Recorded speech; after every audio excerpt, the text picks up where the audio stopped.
Hello everyone, welcome to the channel star chemistry. हम chemical kinetics पढ़ रहे थे, तो उसमें हमने लास्ट लेक्चर में ऑर्डर एंड मोलिकुलरिटी पढ़ा था। तो आज हम डिस्कस करेंगे ऑर्डर ऑफ रिएक्शंस। तो जो आपकी जीरो ऑर्डर रिएक्शन है उसके बारे में हम स्टडी करेंगे। रेट कांस्टेंट फाइंड आउट करेंगे, उसका कंसेंट, आपका units of rate constant, half life और उसके ग्राफ्स हैं उनको डिस्कस करेंगे। पूरा बहुत ही इंपॉर्टेंट है आपका, तो लास्ट तक जरूर देखिएगा। तो शुरू करते हैं हमारा कि जीरो ऑर्डर रिएक्शन होती क्या है। कि reaction is said to be zero order if the rate of reaction is independent of concentration of all the reactants. कहने का मतलब कि जो रेट ऑफ रिएक्शन है वो कंसंट्रेशन टर्म पे डिपेंड नहीं करेगी, चाहे आपका एक रिएक्टेंट है चाहे आपके ज्यादा रिएक्टेंट है। तो इसलिए हमने इसको क्या कहा है, जीरो ऑर्डर, कि उसका ऑर्डर जो है जीरो होगा। तो देखते हैं, कोई रिएक्शन कंसीडर करते हैं हम, ए रिएक्टेंट आपका प्रोडक्ट में कन्वर्ट हो रहा है। तो इसका मतलब क्या है कि जो रेट ऑफ रिएक्शन होगी वो इस रिएक्टेंट पे डिपेंड नहीं करेगी, इस रिएक्टेंट की कंसंट्रेशन पे डिपेंड नहीं करेगी। तो ये हमारी है। तो यहां पे अगर इसका फॉर जीरो ऑर्डर रिएक्शन अगर हम रेट ऑफ रिएक्शन लिखते हैं तो क्या होगा, decrease in concentration of reactant, negative d concentration of A upon d t. किसके प्रोपोर्शनल होगी, concentration of A to the power zero, क्योंकि यही तो हमारा जीरो ऑर्डर रिएक्शन है कि उसकी कंसंट्रेशन, जो रेट ऑफ रिएक्शन वो कंसंट्रेशन टर्म के इंडिपेंडेंट है। ठीक है, तो हमने जीरो लगा दिया। और ये प्रोपोर्शनलिटी, जब प्रोपोर्शनलिटी का साइन रिमूव करते हैं तो क्या आएगा, हम के लगाएंगे। के क्या होता है आपका, के इज रेट कांस्टेंट और वेलोसिटी कांस्टेंट, हमने इसको नाम दिया था, पिछली क्लासेस में हमने डिस्कस किया है इसको। तो हमें पता है कि किसी की भी पावर जो जीरो है वो कितना हो जाता है, 1 हो जाएगा।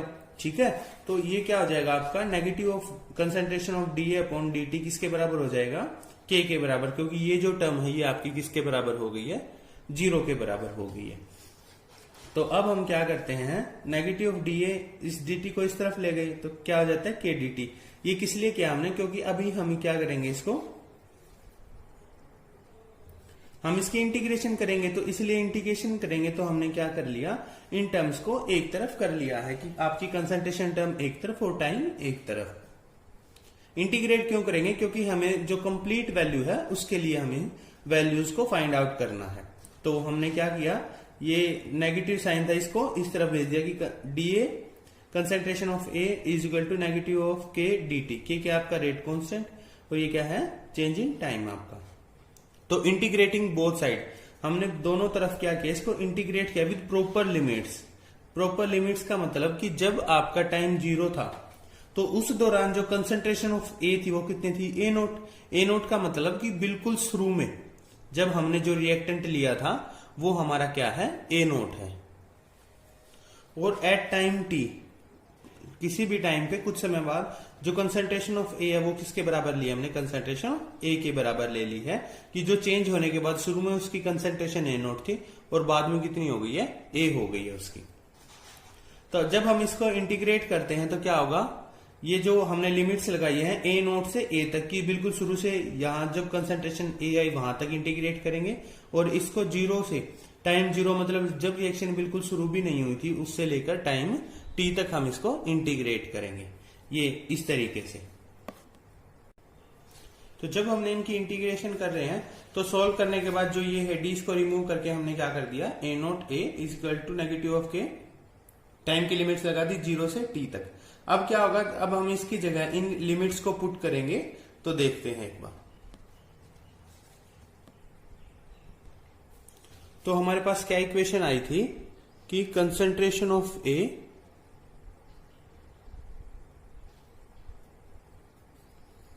इसकी लिमिट्स थी ए से, ए नोट से ए तक is equal to negative of के, टेम्परेचर की लिमिट्स थी जीरो से टी तक। तो जब हमने इसको सॉल्व किया, इनकी लिमिट्स को पुट किया तो क्या हो जाएगा, ए माइनस के ए नोट। ठीक है, एक बार हम जो अपर लिमिट पुट करेंगे, एक बार लोअर लिमिट, तो क्या आएगा, ए माइनस के A naught is equal to negative of के, टेम्परेचर है इसकी अपर लिमिट टी और जो आपकी लोअर लिमिट थी वो जीरो। तो जब इसको सॉल्व करते हैं तो हमारे पास क्या आएगा, ए माइनस के A naught is equal to negative of K T, क्योंकि जीरो है, जीरो तो जीरो हो जाएगा। तो ये क्या आएगा, नेगेटिव ऑफ के टी हमारे पास आ गया है। उसके बाद क्या आएगा कि के हमारे क्या हो जाएगा, ये हमारे पास आती है कि नेगेटिव जो ए है, ए को हम इस तरफ रखते हैं और जो नेगेटिव है इसको इस तरफ ले आएंगे, नेगेटिव ऑफ ए नोट, तो नेगेटिव हो गया पॉजिटिव हो जाएगा, तो ए किसके बराबर हो जाएगा, A is equal to A naught minus K K T. तो ये हमारे पास क्या आ गया, concentration of A at time t पर हमारे पास ये कंसंट्रेशन होगी उसकी। तो के की वैल्यू क्या आ जाएगी यहां से, अगर हम के की वैल्यू रेट कांस्टेंट की वैल्यू फाइंड आउट करें तो जब हम इसको इस तरफ लेके आएंगे तो ये क्या हो जाएगा, चेंज हो जाएंगी सारी साइंस चेंज हो जाएंगे, या यहां से करें तो ये प्लस का और ये माइनस का, ठीक है। तो ये क्या आ जाएगा, k is equal to A naught minus के ए, और जो टी है जब टी को हम इस तरफ लेके आएंगे तो मल्टीप्लाई में तो इस तरफ आके डिवाइड में, देखते हैं कैसे हो जाएगा। ये इसको एक बार ऐसे लिखते हैं, अगर हम साइन चेंज करें तो क्या हो जाएगा, नेगेटिव ए प्लस के A naught is equal to के टी, ठीक है। तो के टी हमारे पास के टी किसके बराबर हो गया है, k t is equal to A naught minus के ए, हमने इसको रीअरेंज कर लिया, ए नोट माइनस के ए, तो टी, अब हमारे पास हमको क्या चाहिए, के की वैल्यू फाइंड आउट करनी है, तो के किसके बराबर हो जाएगा, ये मल्टीप्लाई में है तो इस तरफ आके डिवाइड में हो जाएगा, तो ये हमारे पास रेट कांस्टेंट है उसकी वैल्यू आ जाएगी कि k is equal to A naught minus के ए अपॉन टी हमारे पास आ गया है। तो अब हमारे पास जब रेट कांस्टेंट की वैल्यू आ गई और हमें concentration of A at time t भी आ गया, तो अब हम यूनिट्स फाइंड आउट करते हैं कि यूनिट्स क्या होंगी इसकी। तो यूनिट्स के लिए क्या होगा कि हमारे पास के ये आया था, अब ए नोट क्या है, ये भी कंसंट्रेशन है, ठीक है, और माइनस के ए ये भी कंसंट्रेशन है, कंसंट्रेशन माइनस के कंसंट्रेशन तो क्या आएगा, कंसंट्रेशन ही आएगी हमारे पास, ठीक है। और अपोन में टी की जगह हमने टाइम लिख लिया, तो कंसंट्रेशन को हम किस में मापते हैं, मोल पर लीटर में, तो हमने लिख लिया मोल पर लीटर अपॉन टाइम, तो ये आ गया है हमारे पास। तो अब हम अगर इसकी यूनिट्स की बात करें हैं कि units of K for zero order reaction will be mole पर लीटर, अगर हम टाइम को सेकंड्स में ले रहे हैं तो पर सेकंड हो जाएगा, अगर मिनट में ले रहे हैं टाइम तो मोल पर लीटर पर मिनट, और अगर आवर्स में ले रहे हैं तो क्या आ जाएगा, मोल पर लीटर पर आवर। तो ये हमारे पास आ गए यूनिट्स फॉर के, units of K for zero order reaction. ये जीरो ऑर्डर फिर हम फर्स्ट ऑर्डर सेकंड ऑर्डर सबके लिए डिस्कस करेंगे, और बाद में एक जनरल फार्मूला हम बताएंगे जिसकी वजह से आप डायरेक्ट ऑर्डर की वैल्यू को पुट करके आप जो है यूनिट्स ऑफ के फाइंड आउट कर सकते हैं बहुत आसान तरीके से। तो अब हमने ये भी देख लिया, इसके बाद हम क्या देखते हैं, ग्राफ्स देखते हैं किस किस के बारे में, concentration of A versus T के बारे में हम इसके ग्राफ को स्टडी करेंगे। तो जो ए है, ए की हमारे पास वैल्यू आई थी, यहां से हमने लिया था कि A is equal to A naught minus K T. अब हमें किस किस के बीच में ग्राफ बनाना है, ए और टी के, इसके और इसके। तो जब हम इसका ग्राफ बनाते हैं तो ग्राफ कुछ इस तरीके से आएगा, ठीक है, कि तो जब इस इक्वेशन से देखते हैं तो ये क्या हो जाएगा हमारा, y is equal to M X plus C, ठीक है। तो y हमारे पास ये है, x हमारा टाइम आ गया, तो स्लोप क्या होगा हमारा, नेगेटिव ऑफ के हमारा स्लोप होगा, और ये जो ग्राफ हमारा डिक्रीजिंग आएगा। तो ये हमारे पास क्या था, ग्राफ आ गया है। अब हम बात करते हैं rate of reaction versus concentration of reactant कि जो हम ग्राफ है उसको रेट ऑफ रिएक्शन और कंसंट्रेशन के साथ अगर ग्राफ बनाएंगे तो किस प्रकार का ग्राफ आएगा, बहुत इंपॉर्टेंट है। कई बार क्या होगा, आपसे क्वेश्चन पूछा जाएगा, आपको अगर ऑप्शन टाइप हम करते हैं एमसीक्यू, तो उनमें क्या होता है, आपको ग्राफ दिए होते हैं कि रेट वर्सेस कंसंट्रेशन का ग्राफ बताइए फॉर जीरो ऑर्डर रिएक्शन, या फिर आपका concentration of A versus time के बीच में ग्राफ बताइए फॉर जीरो ऑर्डर रिएक्शन। तो वहां पे हमें ये चीजें काम आएंगी। तो रेट ऑफ रिएक्शन क्या है, इंडिपेंडेंट है किसके, कंसंट्रेशन ऑफ रिएक्टेंट के। तो इंडिपेंडेंट है तो क्या रहेगा हमारे पास, ऐसा जो ग्राफ है वो आ जाएगा। तो ग्राफ आसान है लेकिन याद करने जरूरी है, समझने जरूरी है, समझ जाओगे आप इनसे तो उसके बाद याद करने भी हमारे लिए बहुत आसान होंगे। तो ये हमने दोनों ग्राफ्स को स्टडी किया है। ग्राफ्स को स्टडी करने के बाद अब हम देखते हैं हाफ लाइफ के बारे में कि आपकी हाफ लाइफ क्या होती है। तो जैसे नाम से पता चल रहा है हाफ लाइफ, हाफ मतलब आधा पीरियड है, जो कि the time taken to complete the half of reaction is called half life period, कि जो आपकी रिएक्शन है अगर वो आधी कंप्लीट हो गई है तो उस टाइम को जो हम क्या बोलेंगे, हाफ लाइफ पीरियड बोलते हैं। तो हाफ, उस दौरान क्या होगा कि half of the reactant is change into product, कि जो आपका आधा रिएक्टेंट है वो किसमें, प्रोडक्ट के अंदर चेंज हो चुका है। अगर सपोज करते हैं हमने ए लिया था हमारे पास शुरू में, या ए नोट लिया था, तो जब आपका हाफ टाइम हो चुका होगा तो ये कितना हो जाएगा, ए नोट अपॉन 2 हो जाएगा। ठीक है, क्योंकि ए नोट था, अब उसका कितना रह गया, आधा रह गया है। तो it is denoted by T half और t.5। आप इसको टी हाफ या t.5 से डिनोट करते हैं। तो ये हमारा था हाफ लाइफ पीरियड के बारे में। अब इसका हम फार्मूला देखते हैं कि कैसे हम टी हाफ उसके फार्मूले को कैलकुलेट करते हैं। तो एट टी हाफ की जब आपका हाफ टाइम हो चुका है तो उस दौरान कंसंट्रेशन ऑफ ए कितनी हो जाएगी, ए नोट अपॉन 2 की, क्योंकि देखो शुरू में हमारे पास कितनी थी, ए नोट थी। ठीक है, तो एट टाइम टी कंसंट्रेशन कितनी हो जाती है, ए हो जाती है। ठीक है, तो ये अब एट टाइम टी की जगह हम कितना ले रहे हैं, टी हाफ ले रहे हैं कि हाफ टाइम के बाद कितनी हो जाएगी, हाफ टाइम के बाद ए नोट अपॉन 2 हो जाएगी। ठीक है, तो इसलिए हमने क्या किया है कि जो ए नोट है वो किसके बराबर हो जाएगा, ए नोट अपॉन 2 के बराबर हो जाएगा। तो ये हमारे पास हो गया है। अब हमने जो था ए के लिए क्या फार्मूला ड्राइव किया था, A is equal to A naught minus K T, हमने बिल्कुल स्टार्टिंग में कैलकुलेट किया था। तो वहीं से अब क्या होगा, ए की जगह हम क्या वैल्यू पुट करेंगे, A naught upon 2 value put करेंगे। तो A naught upon 2 is equal to A naught minus K T half. अब टी की जगह हम क्या लिखेंगे, टी हाफ लिखेंगे। तो के टी हाफ, ये इसको हम इस तरफ ले आए माइनस का, तो ये इस तरफ आके प्लस का हो गया यहाँ पे, और ये वाला जो माइनस, ये प्लस का, ये इस तरफ आके माइनस का हो गया। तो ए नोट माइनस के ए नोट अपॉन 2, ये हम इसको इस तरफ क्यों लेके आए, क्योंकि हम जो कंसंट्रेशन टर्म है उसको एक तरफ ले आए ताकि एक रिजल्टेंट वैल्यू उसको फाइंड आउट कर सके। तो ए नोट माइनस के ए नोट अपॉन 2 क्या आएगा, ए नोट अपॉन 2 आएगा। आप इसको एलसीएम से भी कर सकते हैं, या फिर सिंपल करें कि 1 माइनस के हाफ कितना हो जाएगा, हाफ हो जाएगा। ठीक है, तो हमने इसलिए इसको क्या लिखा, ए नोट अपॉन 2 लिख दिया है।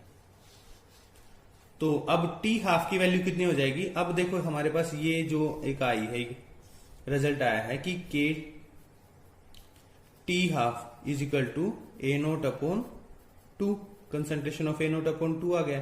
तो जो ये टी हाफ हमने फाइंड आउट करना है, तो टी हाफ क्या हो जाएगा, ए नोट अपॉन 2 बाय के हो जाएगा।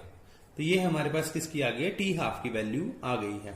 अगर हम टी हाफ के लिए ग्राफ बनाना चाहें किस किस के बीच में, initial concentration of T half के बीच में, हाफ लाइफ पीरियड के बीच में अगर हम ग्राफ बनाना चाहें तो कैसा ग्राफ आएगा। तो यहां पे हम देखते हैं कि जो हाफ लाइफ है वो किसके है, directly proportional to concentration of reactant के है, इनिशियल कंसंट्रेशन के है। तो हम ऐसे ही initial concentration of T half का ग्राफ बनाएंगे तो कैसा आएगा, आपका इंक्रीजिंग ग्राफ आएगा डायरेक्ट आपका। तो इसका जो स्लोप है वो किस टाइप का होगा, और स्लोप जो है, स्लोप आपका आएगा 1 अपॉन 2 के। ये किससे फाइंड आउट करें हम वही equation y is equal to M X plus C से। तो y is equal to M X, यहाँ पे ये जो है आपका m कितना हो जाएगा, 1 अपॉन 2 के हो जाएगा, और x क्या हो गया आपका, a नोट हो गया। तो यहां से हमने इसका स्लोप भी फाइंड आउट कर लिया है 1 अपॉन 2 के, और ये इसके बीच में ग्राफ था। क्वेश्चन आसान है, लेकिन अगर आपने पहले पढ़े हुए होते हैं तो चीजें दोबारा सॉल्व करना आपके लिए, अगर पहले पढ़ रखी है तो आसान हो जाती है, वरना शुरू में कई बार माइंड उन चीजों को क्लिक नहीं कर पाता है। इसके बाद आता है, अब हमने सारी चीजें पढ़ ली है, क्या क्या हमने रेट कांस्टेंट पढ़ा, rate units of rate constant पढ़ी है, कंसंट्रेशन ऑफ हमने फाइनल कंसंट्रेशन भी पढ़ी है, ए नोट किसके बराबर होगी, हाफ लाइफ भी पढ़ लिया, ग्राफ्स भी पढ़े हैं। इसके बाद आता है एग्जाम्पल्स की, एग्जाम्पल कौन कौन से हैं जीरो ऑर्डर रिएक्शन के। तो एग्जाम्पल पे बात करते हैं, तो decomposition of hydrogen iodide on gold eight 373 kelvin, यानी 100 डिग्री सेल्सियस पे HI का जो डिकम्पोजिशन है वो किसका रिएक्शन है, जीरो ऑर्डर का। और क्या हो सकता है आपका, photochemical combination of hydrogen and chlorine in the presence of sunlight to form HCl, की जो आपका हाइड्रोजन और क्लोरीन है वो सनलाइट की प्रेजेंस में मिलके जो HCl एसिड बनाते हैं, वो भी कैसा है, जीरो ऑर्डर रिएक्शन का ही एग्जाम्पल है। इसके अलावा एक और जो है आपने पढ़ी होगी कि decomposition of ammonia on finally divided platinum और टंगस्टन, की जो अमोनिया है उसका जो डिकम्पोजिशन है वो भी किसका एग्जाम्पल है, जीरो ऑर्डर का है।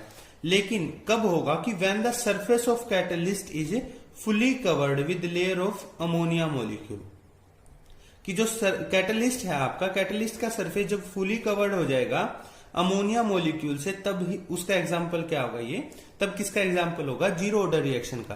क्यों होगा उस दौरान, क्योंकि उस दौरान जो है रेट ऑफ रिएक्शन वो कंसेंट्रेशन के इंडिपेंडेंट हो जाएगी आपकी। अगर जो कैटलिस्ट का सरफेस फुली कवर्ड नहीं है, ध्यान देंगे इस बात पे कि अगर जो surface of catalyst fully covered नहीं है तो वो किसका एग्जाम्पल होगा, फर्स्ट ऑर्डर रिएक्शन का एग्जाम्पल होगा। लेकिन अगर आपका फुली कवर्ड सरफेस है कैटलिस्ट का तो किसका एग्जाम्पल होगा, आपका जीरो ऑर्डर रिएक्शन का एग्जाम्पल होगा।